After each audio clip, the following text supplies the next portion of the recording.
Yeah, well, a lot to talk about. Obviously, you probably had a very busy day yesterday. Just talk me through kind of your instant reaction to Paul George signing. It broke kind of in the middle of the night. Were you awake or did you wake up? I'm hearing a lot of people like, Yeah. No, but yeah, so I was waiting for it all night. I was told by a source at around 8 o'clock at night to put a pot of coffee on or grab a Red Bull. So I heeded that advice, but then by about 3 a.m., I was struggling a little bit because I'm old and I'm a dad and I'm washed and I couldn't hang. So it was like 3 a.m. and I'm like, you know what? I don't know if I can do this anymore. So I did go to bed, but I was like, you know what? The only call I'm going to get or any kind of notification I'm going to get is going to be this. So let me just go ahead and put my ringer on and make sure I'm good there. yeah, And so I did that. So I was able to wake up in a timely fashion.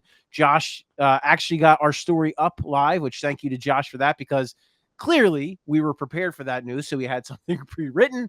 Josh just filled in the blanks there. And yeah, no, it worked out. And yeah, I mean, look, if you're a Sixers fan, the only thing you should feel is excitement over this signing. Like you yeah, have the whole season to worry about Paul George's, you have the whole life of the contract to worry about how he'll age, about how he'll fit, about all those other questions, all those other things, about his weaknesses. Yeah, he's not the greatest passer in the world. He's missed a bunch of time in the last few, whatever. You have all the time in the world to fixate over those things. Right now, Paul George was the best player available in free agency or a trade, and he is going to be a Philadelphia 76er. That's what you should focus on right now because there's plenty of time to be miserable down the road. So let's just focus on that right now because I think, as I wrote in my column, the last time a free agent left their team to join the Sixers, it was Elton Brand in 2008. So I think when you have that context and keep that history in mind, that shows you how significant this is. And I'm losing Drew. I'm killing him. It's just so boring to him. He can't take it. Listen, anyone who wants to chime in on the chat, feel free and please, become a member and subscribe for Liberty Ballers for this playback stream. We want to do a lot more of these. We started doing them towards the end of the season. We had a partnership with Playback, and we've really enjoyed doing it. We did it for a few playoff games, and we had a nice crowd for those, and we enjoyed those. I tried to do a couple from the actual game, and those were kind of spotty. But these are really good opportunities for us to kind of engage with you all, and so yeah, please again chime in on the chat. Any questions you might have, I'm more than happy to try to answer them. No, I don't think they're going to get Laurie Markkinen. It's not impossible, but I'll just put that one out there because that seems to be kind of the popular question right now. He's a hell of a player. He will be a hell of a fit. The Sixers, Daryl Morey would have to do an awful lot to arrange Laurie Markin coming here. What I think happens next, because I think that's what a lot of people are wondering too, is I think there will probably be a move for a starting four. I don't know who that player is exactly. I don't know what caliber player. I don't know if he will arrive via trade, if he will arrive via free agent signing. Drew, it's all right. I'm filling in gaps here. We're good. I love it. I hear it all. Yeah. But yeah, so I think the one thing that's been thrown around is Dorian Finney-Smith from the Nets. It's certainly possible. It is tricky because you would be then hard capped at that first apron, and that would limit some of your flexibility, so that you would have to figure out some other kind of cap gymnastics to get that done. But with that said, I think that caliber of player is probably what Daryl Morey is looking for. A starting caliber veteran four that can make threes, that can play defense, that would kind of fit well with what they already have. Again, Laurie Markkinen is not impossible, pretty improbable though for me. That would be a significant move. Would really hamstring what they could do otherwise, roster building wise. But again, not impossible. What was possible was Maxi getting 5 years, 204. So kind of it's been written on the wall, but obviously you took a little bit of a risk last year by playing. and not getting that extension done. But worked out for him, makes All NBA, and he gets a $200 million 5-year extension. I mean, I'm sure you only have great things to say about him. I mean, just in terms of your time covering him, what has the experience year over year, all that improvement been like for you? He's and look, you try not to have biases or anything, but he's easily my favorite player I've covered, because from the onset, he's so positive. He works so hard, and you knew it right away. You felt it from him, like, right away. He's gracious with his time. He's kind to and respectful to every single person he comes across, and you just see the growth. And it's such a cool story, because I feel like, and this is just like the Negadelphia attitude I think a lot of us have, is like, we never get this kind of guy, right? Like, there's never the guy who falls to the Sixers who then becomes this level of player. And on top of it, he works so hard, such a great kid, so good in the community, such a fan favorite. These guys that doesn't happen to Philadelphia sports teams. Specifically, it does not happen to the Philadelphia 76ers. And look, I never had a personal problem with Ben Simmons. I never had a personal problem with James Harden. But when you're talking about personalities and just kind of how they embrace people and a city, and how they are, again, with the media and how they kind of conduct themselves, Tyrese Maxey is so different from those other guys in such a positive way. I think that makes it a big, like, he's such a good ambassador for the Philadelphia 76ers.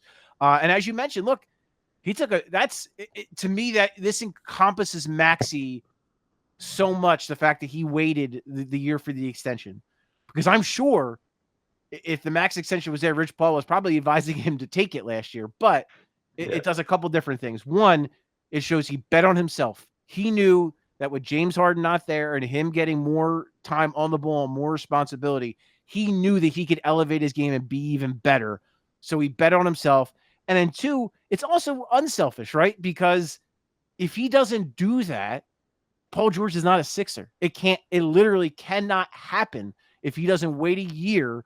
And so now, for people who don't understand the minutia of that, because his cap hold is only $13 million, that gives the Sixers the cap space to sign Paul George to a max deal. If they had Maxey already under a max contract, this would not be possible. Now they sign George. They'll wait to make it official with Maxey down the road on this extension, so that his cap hit doesn't affect the team. So a gutsy move by Daryl Morey to ask him to do that. A lot of gutsy moves by Daryl Morey along the way to make this all happen. But again, I just think it speaks to Tyrese Maxey. And man, there is such it's so cool when it's a deserving player like that, from every aspect, from the talent to the work ethic to the human being. It's so cool to see his story and to now to be where he is. True or false? He will improve another increment next season. 1% better every day, Drew. No, and I think what's crazy is you've seen the improvement, and I think there are areas in his game where he can still grow. I think the biggest thing for me is the handle. I think the handle can get better. He's so explosive. He's such a good shooter. He's such a good shooter off the dribble. Imagine if he could just add a little bit more shake and bake to his game off the dribble. You saw the mid-range, how much better he got in the mid-range as the season went on. If he continues to improve, like to start the season last year, that just wasn't there. Like, he just didn't have that mid-range bag to kind of go to, and he worked on it all season long, and you just saw the growth and how much better he got. And it became such a bigger part of his game. And I do think that matters in the playoffs, especially to be able to go to that, because teams want to take away. They want to take away threes. They want to take away shots at the rim. That mid-range shot's going to be there whenever he wants it. So if he can just continue to improve in that facet of the game, it's only going to help him. And as we already discussed, he's such a worker. He is going to find all of these ways to get better. And I think, too, this is another thing I would say. We saw Jalen Brunson, what he was able to do getting to the free throw line, drawing fouls. If you don't think Tyrese Maxey saw that, one, got frustrated by it, but then if you don't think he then thought to himself, how can I get this into my game? I am quite positive, whether it's Tim Martin down in Texas, whether it's Drew Hanlon, he is working with trainers to make sure that he can add a little bit of that to make sure that he can get to the line more and make himself even more valuable. 100%. I could not agree more. I feel like the handle is the only thing really glaringly in our face of what he could improve on. But on the outside of the max guys, which now we are one of the only three-headed monsters in the league, a super team, one might say. But anyways, we also got Andre Drummond, familiar face. How excited are you for him to come back? 2 years, 10 mil. Selfishly very excited because he was another guy who was just really great in the locker room. Another guy that was very gracious to all the reporters. He loved being here. He did not want to leave here. I can tell you that for a fact. He thought he was going to get traded back here, but the Bulls are, I'll just say the Bulls are a shit show. So that didn't happen. And now instead of getting, 2 or 3 second round picks from the Sixers at the deadline, he walks for free back to the Sixers. And then on the court, look, this is one of the better, if not the best, backup Joel Embiid's ever had. And I put it like this, Drew, like when I think of the context, think about if that trade did go through last year, right? And they got Andre Drummond here, how much better they would have been down the stretch to have him on. Look, he's not a guy you want starting 82 games. He's not a starting center, but he can give you starter caliber minutes from time to time and depending on the matchup. It's not crazy to think they could have won like 10 more games down the stretch if they had him in the lineup. And then what big of a difference that would have made for seeding. They might have even gotten to the 2 seed. They might have been able to pass the Knicks, and imagine how much that would have changed their playoff outlook, not having to play a play-in game and then playing, a weaker opponent than the New York Knicks. That could have changed everything for them. So I think that, that alone gives you an example of how big Drummond could be this year when Embiid, is likely to miss time. And in the minutes he's on the bench. And then I think about the big things that killed them against the Knicks, why they lost against the Knicks, rebounding. Obviously, you're not going to get beat on the glass when Andre Drummond's on the floor. That's a starter. And then 2, the minutes when Joel Embiid was off the floor were a complete disaster. And to have a guy like Drummond, who I think could be a really good screener, a really good roller, that can help Maxey a lot. That's going to help. He'll be, I think, a pretty good fit with Paul George in that capacity as well. So I just think, for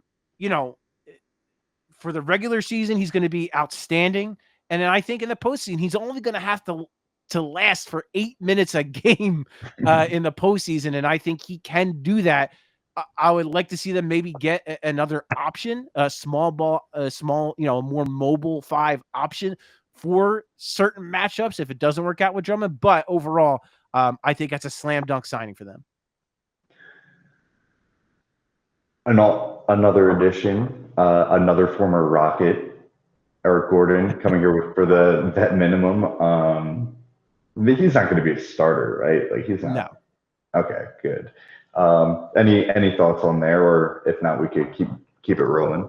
No, so he's not going to be a starter. I imagine he'll kind of take, the minutes that maybe Buddy Hield or Campaign, who are still free agents, by the way, so you never know if they'll be back. But I imagine he takes those kind of minutes. And again, I go back to weaknesses from the Knicks series. Tobias Harris not being good enough. Well, you resolve that by signing Paul George. Getting crushed in the Embiid minutes and getting crushed on the glass. Well, you resolve that by signing Andre Drummond. The other thing is when Embiid was on the bench, yes, Paul Reed was not good, but on top of that, just their offense cratered because they didn't have a threat beyond Tyrese Maxey. Now you have Paul George, and now you have Eric Gordon, a cheap bucket getter. And this is a guy who's played in big games. He's played in big moments, never afraid to shoot. And they need more of that, right? How many times have we seen Sixers players with those record scratch moments? You will not get record scratch moments with Eric Gordon. That guy is going to make decisions. He's going to shoot the ball, whether it's a 35-foot three, whether it's putting his head down and getting to the rim. He's going to do that.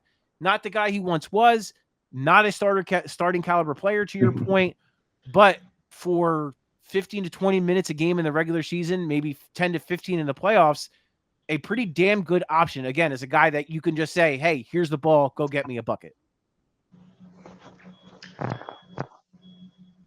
Unfortunately, you saw the Paul Reed tweet, right? I saw that, yes, because shout out Harrison Grimm, because he screenshotted that sucker before he had a chance to delete it, so I did see it. Yeah, I definitely shout out to him 100%. Shout out to Harrison. I got there a couple minutes later, and I was there quick enough to see it, not quick enough to see that it said the post has been deleted. But Yeah. it says God works in mysterious ways. Obviously, that can mean really anything, but with the timing of a lot of the stuff, not a lot of room for his skill set after signing Andre Drummond. Obviously, you talked about getting a shooter on the wing could definitely be more beneficial than re-signing Paul Reed. Is there any sort of way to sign and trade, or do you think they're just going to kind of let him walk, or do you think they'll bring him back on a number he might not be happy with? I think his days are numbered here for sure, one way or another, because to me, the options you just kind of pointed to, like, either he's more valuable to either trade and use the salary in a trade, or to just simply waive and then use, I think it would be 9 million something in cap space they would have to waive him right now. So I think from that aspect, there is more value to the Sixers to use him either in a trade or to just simply waive him and use that cap space. So I tend to think that tweet probably was some writing on the wall kind of stuff, that he is probably not going to be a Sixer for much longer. What that looks like, I don't know. My feeling, and I alluded to this earlier, is that I think Morey's number one priority right now is finding someone who can start at the 4, a starting caliber 4. Dorian Finney-Smith is complicated. It's tricky. I don't know that they can do it, but that caliber of player, I think, makes a lot of sense. A role guy who will do the little things, who will hit threes, who will defend, who has good size. I think that's kind of the ideal type of player. Not to say that I think specifically that is the guy that they will get, but I think that's the kind of guy they will target. And I think Reed, one way or another, whether it's a trade, whether it's the cap space that he would create, I think he's probably more likely gone with the Sixers than the chances are that he'll stay here. I probably got time for one more, by the way. I apologize because I do have I'm looking. Let's go with I'll let you pick either the Klay Thompson, real chances there, the KJ Martin stuff going on, what that might look like moving forward, or just other free agents that he could go after, or the team could go after in general.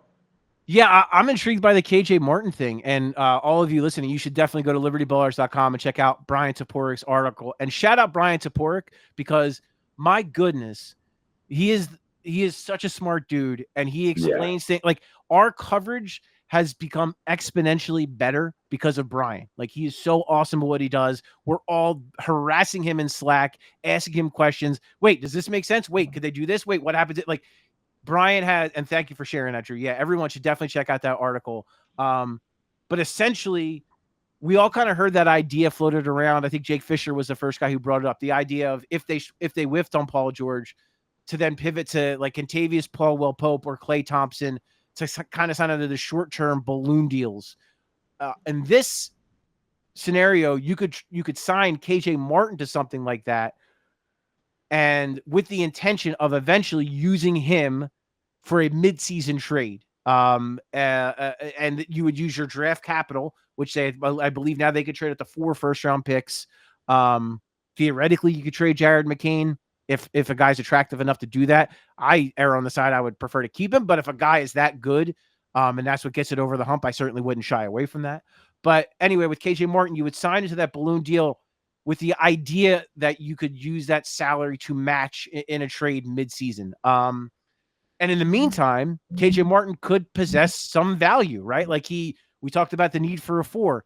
I liked some of the stuff KJ Martin did down the stretch. I thought he fit pretty well. He gave them we talked about a mobile 5. He gave them some of those minutes. He's got an intriguing skill set that like would not be a bad player to roster, but in the back of your mind, you'd have the intention of potentially moving him down the road. And then the obvious benefit to KJ Martin is you get paid a shit ton of money for a 1-year deal. He's like, I love it. Yeah, if you're him and you're his agent, you'd certainly be open to that idea with, even knowing that you might get traded again. But yeah, I think that's kind of the most that and the Paul Reed contract, a non-guaranteed contract, to me are their most intriguing paths to potentially adding more talent, whether it's now or whether it's the middle of the season. Because right now, like I think they're pretty set, right? Like they have most of their bigger pieces are here. Maybe Kyle Lowry comes back on a minimum, but other than that, they really have most of their big pieces here. So you're talking about adding on the fringes, adding kind of other components of the team. So that would be something maybe you could do mid-season and still feel pretty good about your chances to compete come the playoffs. Love to hear it. All right. I think you're warmed up for the Fanatic, aren't you?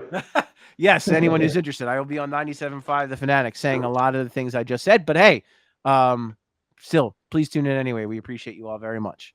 Yeah, so we're going to do a quick exit here. This will be up on YouTube very shortly, but thank you all for tuning in. Check out the website and check out Liberty Ballers. If you want to go hear Paul, go in your car and turn on 97.5. But I'm signing off. We'll talk to you soon.